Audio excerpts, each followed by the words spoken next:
Welcome back to Newswatch. Tonight we thought we'd take a slightly different look at the choice between a remodel of Morgan Middle School or a whole new building. We thought we'd give the present choice some historical perspective by reminding you with pictures that this issue is not a new one. In 2005, 7 years ago, Newswatch reported a story on how Morgan Middle School was in a bad condition then and needed a facelift. Today, Morgan Middle School has a bathroom on the 3rd floor and some improvements have been made. Are in wheelchairs, and they're 6th grader. Well, the 3rd floor where most of the 6th grade classes occur, there isn't a toilet there. So you got to get in the elevator, which is, an older machine by itself, and then go down to the 2nd floor and then get to the toilet. And, gosh, you better be quick. Today, Morgan Middle School is facing the issue of whether or not to renovate or remodel the current building, or to build a completely new middle school. The Ellensburg School Board and Strategic Planning Facilities Committee have yet to reach a final resolution, both wanting more public opinion before making the decision. One thing is for sure, the Morgan 8th graders will be attending the high school next year in order to close off part of the school. It's heartbreaking to see a child with a severe illness. A local group called the Sparrow Clubs USA is helping out with the medical needs. I spoke with the president of the board of directors to see exactly how children are helping out their classmates.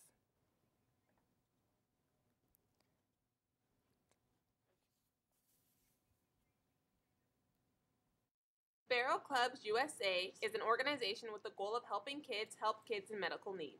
The organization coordinates community service groups in local schools called Sparrow Clubs. Local sponsors translate the hours to dollars to support the child in medical need, the Sparrow. This is a way that we believe kids who are in schools can find out a lot about what the world is like beyond their own families, and they can do things for somebody who's a little less fortunate.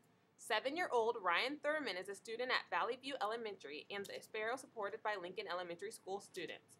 Ryan was born with multi-suitor craniosynostosis, commonly referred to as cloverleaf syndrome.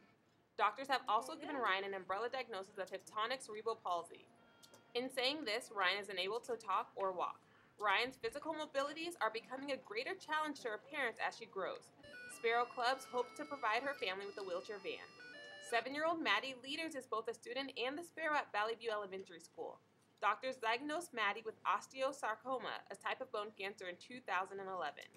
Maddie's medical treatment led her to spend most of her school year in Seattle at Children's Hospital Ronald McDonald House.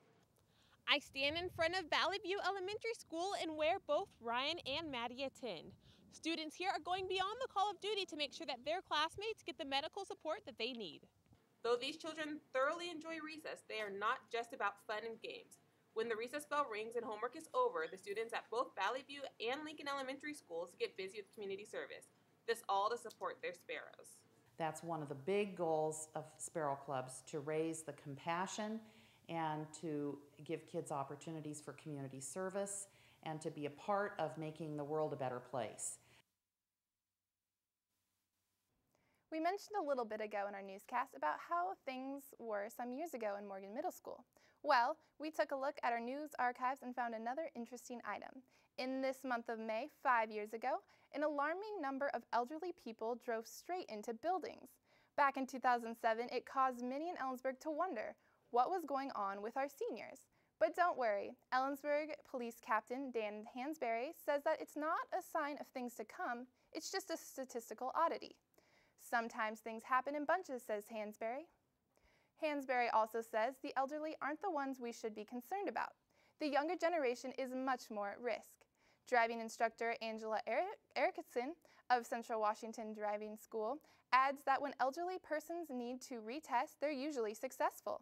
She says usually the only reason they fail is when they use their mirrors when reversing the car, rather than looking back. She says most elderly are more capable.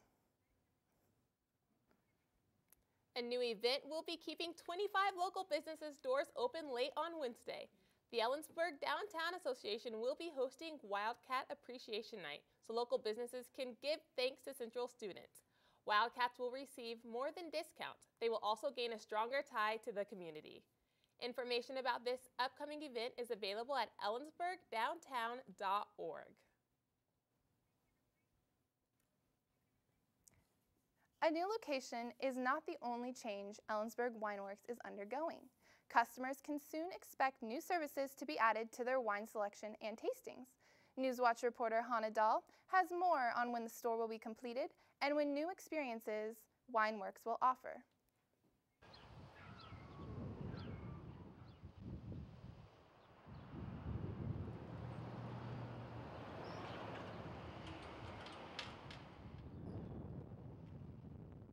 Central is a huge part of the Ellensburg community, and what better way to say, hey, Wildcats, come downtown because we're part of the community, you're part of the community, and let's all celebrate Central. Sorry for those technical difficulties. Central Washington University Symposium on University Research and Creative Expression, also known as SOURCE, is being held today. More than 350 scholarly and creative works are being showcased in the Student Union and Recreation Center. Topics vary from historical and scientific to much more. SOURCE promotes the talent in students, faculty, and staff and gives those involved the chance to show off what they've been working on. The SOURCE will continue until 5:30 p.m. tonight, and an award ceremony will be held on May 23rd in the Cirque Pit. We apologize again for those technical difficulties. We're going to rerun that video again right now.